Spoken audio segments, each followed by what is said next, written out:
பிரசன்னா, இங்க ஏழை எளிய மக்களினுடைய கல்வித்தரம் மேம்படணும் அப்படின்னா இங்க இருக்கக்கூடிய பல்கலைக்கழகங்களினுடைய தரம் மேம்படணும். அப்படி மேம்பட்டாதான் ஏழை எளிய பிற்படுத்தப்பட்ட பின்தங்கிய மாணவர்களினுடைய வாழ்க்கை எல்லாம் மேம்படும்.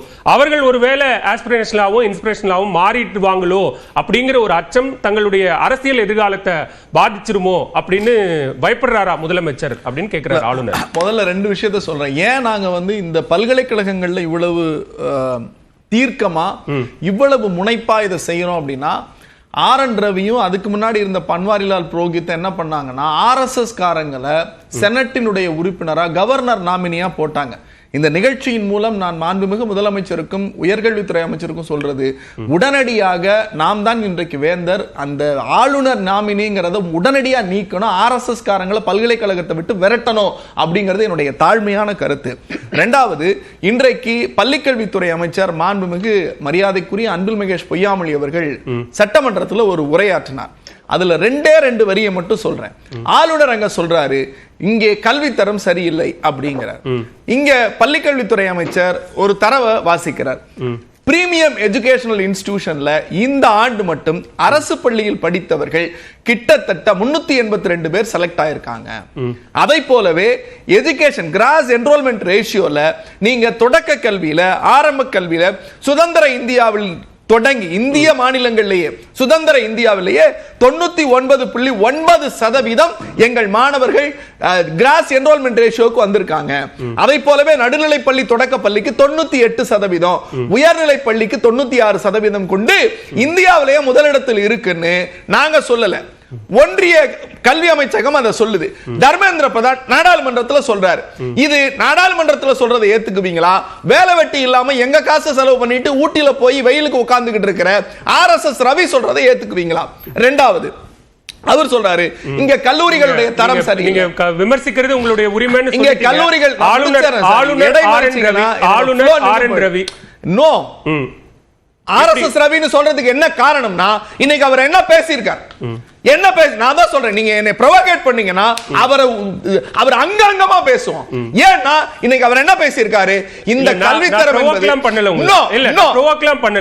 ஆளுநர் இதுவரைக்கும் இந்த நிமிடம் வரைக்கும் அவர்தான் தமிழ்நாட்டு ஆளுநர், ஆளுநர் ஆர்.என். ரவி அப்படின்னு குறிப்பிடுறதே சரியா இருக்கும் நான் சொல்றேன்.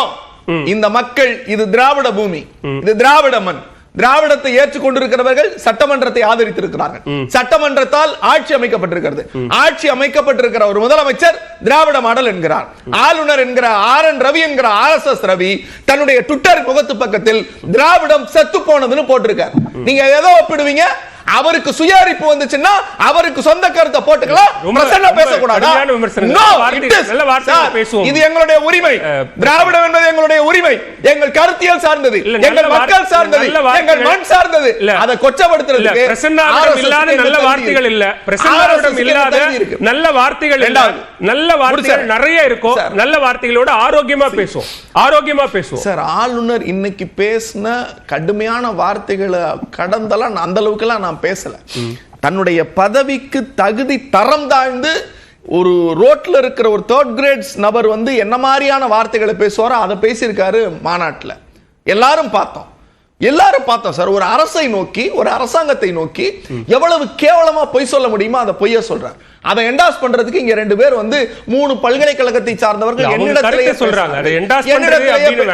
என்னிடத்திலேயே பேசினார்கள். அவங்களுடைய கருத்து அது கருத்து இல்ல சார், அவங்க கவர்னர் நாமினி, கவர்னர் நாமினி இல்ல, என்டாஸ்லாம் பண்ணல. அவங்க அவர்களுடைய பேர் என்னிடத்தில் தனிப்பட்ட வழக்கறிஞராக, விமர்சகராக, கல்வியாளராக அவர்களுடைய கருத்தை அவங்க சொல்றாங்க. ஒரு நிமிஷம், கருத்து என்பது ஆளுநர் பேசின பொய்யத்தான் அவங்க பேசுறாங்க.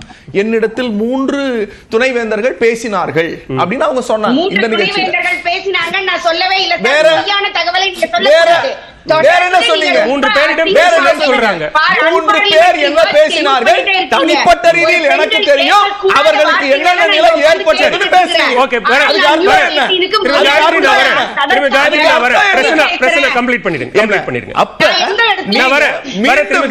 தொடர்ச்சியா உயர்கல்வியில இன்னைக்கு கிராஸ் என்ரோல்மெண்ட் ரேஷியோ, புதிய கல்விக் கொள்கைன்னு சொல்லக்கூடிய அந்த புதிய கல்விக் கொள்கையின் அடிப்படையில் 2030 தான் நீங்க 50% கொண்டு வரீங்க. நாங்க வந்து 2021லயே 65% மேல போயிட்டோம்.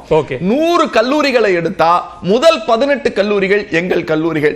தமிழ்நாட்டில் மாநில கல்லூரிகள் 100 கல்லூரிகள் இந்தியா முழுக்க போட்டா முதல் கல்லூரி எங்கள் அண்ணா பல்கலைக்கழகம், எங்கள் லயோலா கல்லூரி, எங்கள் பிரசிடென்சி கல்லூரி. இப்படி கல்வியில் சிறந்து விளங்குகிற தமிழ்நாடு தொடர்ச்சியா ஒரு ஆளுநர் இது சரியில்லைங்கிறார். சரிப்பா, உன் பீகாருக்கு போ, உன் பீகாரோட என் மாநிலத்தை ஒப்பிடு. உங்க பீகாரோட கல்வி தரம் எங்க இருக்கு? Cross enrolment rate 35% sir, 35%. நாங்க எங்க 99% இருக்கோம். எங்களை பார்த்து ஆளுநர் கை காட்டலாமா?